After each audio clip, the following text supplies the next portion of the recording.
Hi everyone, it's Madeline Eames here from Woman Fully Alive, and I've got a really special video for you today. It's something I've been cooking up for a while, and that is this question: how do we get free?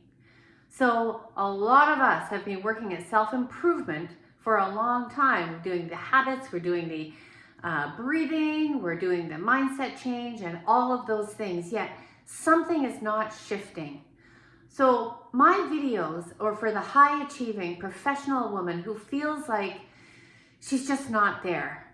There's something that hasn't shifted. She still doesn't feel fully alive in her own life, not fully free. And sometimes it's the systems that she's working in that she's always having to cater to a smaller box than she is. Sometimes it's the woman who wants to be free in her own family, to be free in her home, to speak her opinion, to move in a way that feels really good for her as a mother or as a partner. So how do we get free? Well, self-improvement will deal probably very well with the outside circle of you. So in the very outside circle, we have our emotions. We've got our emotions, we've got all those things that are quite visible to us in our daily life. And often we work at trying to fix, trying to let go, trying to do all these things with our emotions. But underneath that is a layer of our beliefs. So our beliefs about ourselves, our beliefs about the world. And in between those two, beliefs is in here.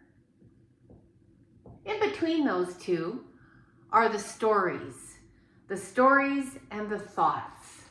So right in here are the stories and thoughts.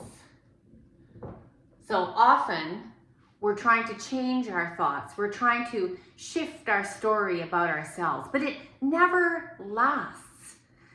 So we're doing all this fixing from the outside in, and let me tell you, it's exhausting. And when a woman comes to me and that's what she's doing, I know that that is not going to lead her to where she wants to be. What she's doing on the outside is actually just patching her up so that she can go back into the small box of the system or the family or the relationship that she's living in, or the world. So how do we set ourselves free? Inside all of this, at the very center, is our core, our identity, our true self. Now, if we don't experience a shift in our identity, then we're going to keep on working to patch ourselves up with band-aids that they haven't hit the wound. So inside of you is a place that is totally free. And this is what some people might call your true self or your soul.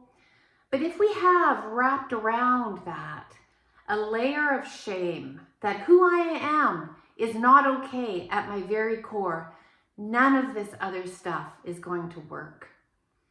And so that's what I mean by not just self-improvement, patching up and sending you back out, but actually moving to the core to heal the shame, break free of the shame, the chains that are wrapped around your identity. This is what we do in the freedom sessions. So this is the difference between self-improvement and actual self-healing, is how we set ourselves free. Now, this is my mission because I cannot watch another woman come down with chronic fatigue, illness, trying to fix herself up, trying to do all the things and exhausting herself in the process. So that's why I talk about self-healing as shadow work, deep emotions of shame and anger, and being able to, yes, eventually let go of them, but to actually embrace all parts of yourself. Because there will always be something that comes up. And if you're working on the outside, you're going to try to quickly patch it up. But when you're coming from a core of, I am enough, there is nothing that can stop you. You actually become unstoppable because you know that that core inside of you cannot be shaken. And when it if it does get shaken, you still love yourself. If it gets shaken, you know you are still 100% worthy. And this is what I mean by self-healing. That is how you set yourself free. So in my next video, I'm going to talk about what some of those shadows are and what happens when we heal at our very core. Which, if you want to join me in the freedom sessions, reach out. We can see if you're a good fit. I also work one-on-one with some women, not a lot. And join my membership group, the Quantum Empath, where we combine, yes, I do talk about spirituality, combined and grounded in science, because eventually we see that they are, in fact, the same thing. See you in the next video. Bye for now.